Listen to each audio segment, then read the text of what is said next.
Welcome back to the channel, Modeling Maestro here. When I think back to my earliest model builds, I always remember working on two kits with my father, the Revell 1/32 scale Huey and an early F-16 prototype. It was either in 1/32 or 1/48 scale, finished in the iconic red, white, and blue scheme. Ever since then, that has been my favorite look for the F-16. Over the years, I have built both the General Dynamics F-16 Fighting Falcon in 1/32 and 1/48 scale in gray, but none captured the nostalgia of that original prototype scheme for me. When Kinetic released their demo Viper kits last year, I decided it was finally time to research the early aircraft more seriously. That quickly turned into a rabbit hole. The modern demo aircraft, while inspired by the original colors, is of course an airframe of a far more advanced F-16, so it lacks many of the distinctive features of the early F-16s. As I dug deeper, I've discovered that several early F-16 airframes carried variations of the red, white, and blue scheme.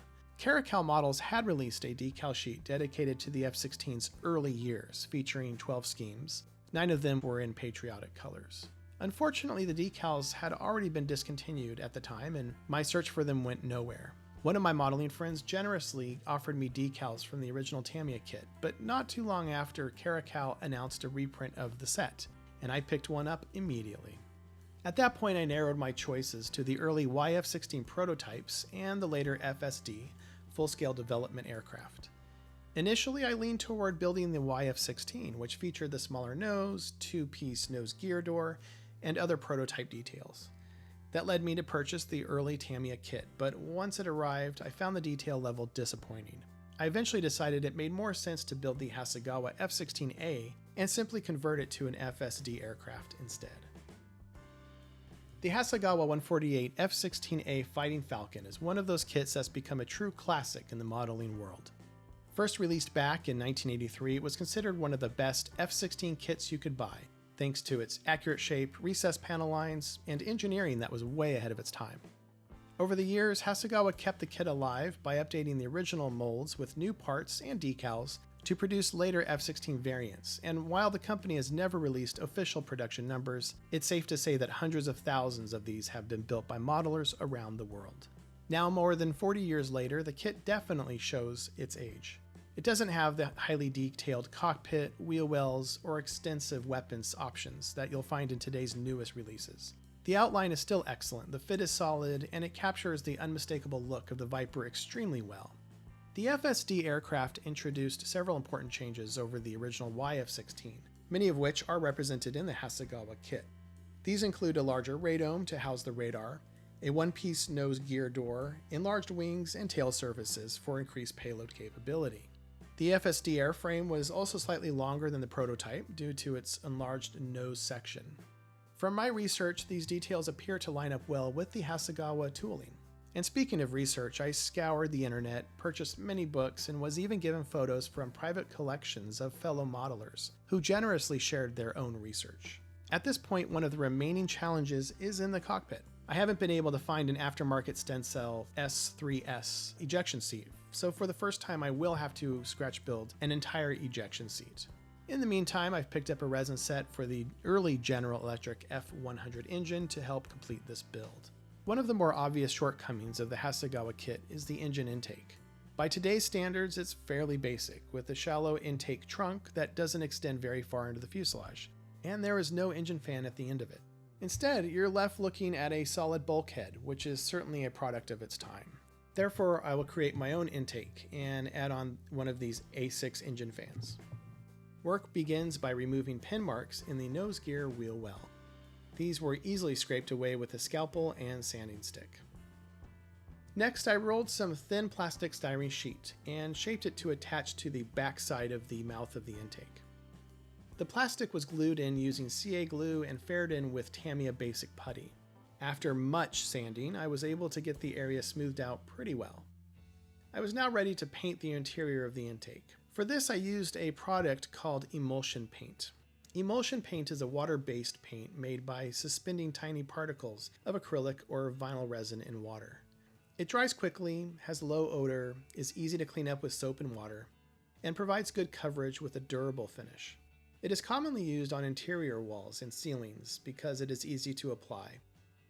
I prepared the part by closing one end of the intake with duct tape. Using gloves and a disposable dish to catch the excess, I poured the paint into the hole. Once the area was well covered, I opened the duct tape and allowed the excess to pour into the dish. The piece was then set aside to dry. This process did take me a few attempts. In one instance, there was too much paint and it pooled up on one side of the intake. I found that the process was more successful by continuing the tube shape by wrapping the duct tape around it and then capping it off with a piece of tape. By using this product, I was able to both fill and prime the interior while coloring the whole thing in a white. Finally, I added a thin piece of plastic in the center of the intake. Since the cockpit wheels were void of detail, I added a few strips of plastic to emulate the details found in this area of the real aircraft.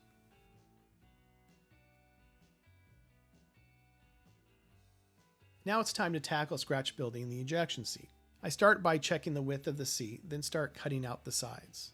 I draw out a rough shape while checking my references and dry fitting the shape of the cockpit bucket.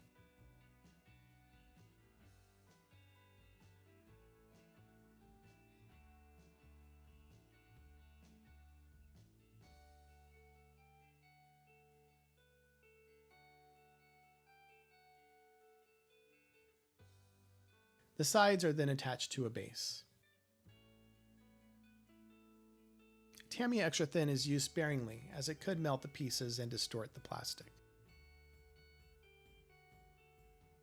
I continue to add styrene rod and other shapes to emulate the components of the seat.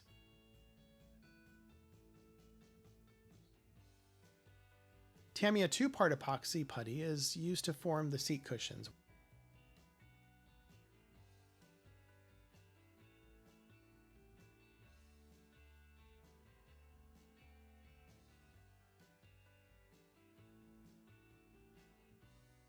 Finally, Tamiya tape and photo etch buckles were used to complete the belts. The seat is now ready to be primed and painted. Next, the horizontal stabilizers will need to be reshaped. Sections of plastic were removed easily with Tamiya clippers.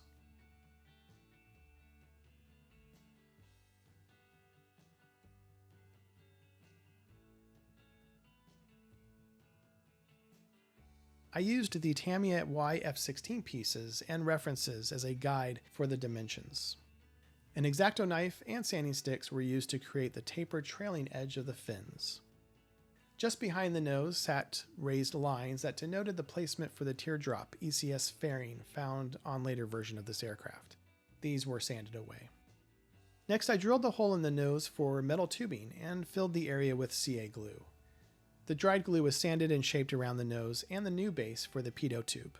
The rest of the pitot tube will be added later. I then commenced work on the main gear wheel well. I drilled out the oval-shaped hole found in the center panel in the well. Attachment holes were filled with styrene rod and Tamiya Extra Thin.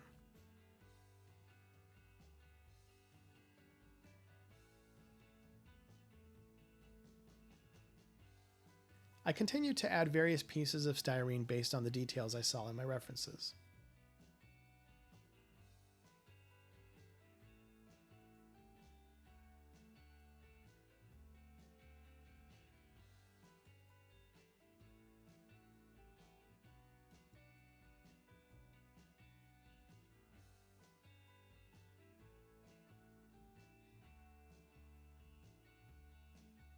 Next, I decided to fill attachment holes for the ventral fins found at the bottom of the fuselage. Once filled, I will drill a small hole here and once in the fins, then connect them with a piece of metal rod. I next drilled out holes to cut a panel underneath the wings on the port side of the aircraft. The drill I am using is the Katurk Mini Cordless Rotary Tool, and a link to purchase it can be found in the description below. This will ultimately create a chute for the gun shells. This hatch is often open when the aircraft is stationary, so I thought I would clear this space to add some styrene pieces and a new hatch door later on. Now it's time to paint the cockpit bucket, foot pedals, control panel, and sidewalls.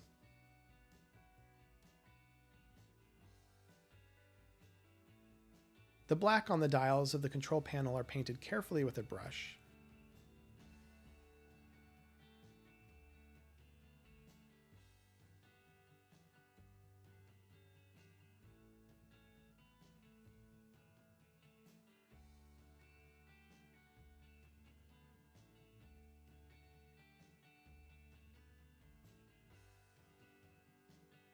Forward the cockpit, I decided to extend the side panels and add details. The area just underneath the control panel should be busy with cables and details. These were built up using pieces of styrene. I used a fine brush to paint various details on the side control panels, and now the cockpit is ready to place in the aircraft. Well, that does it for this video. Thank you so much for watching. If you found this content useful, please leave a like, leave a comment, and subscribe, and we'll see you in the next one.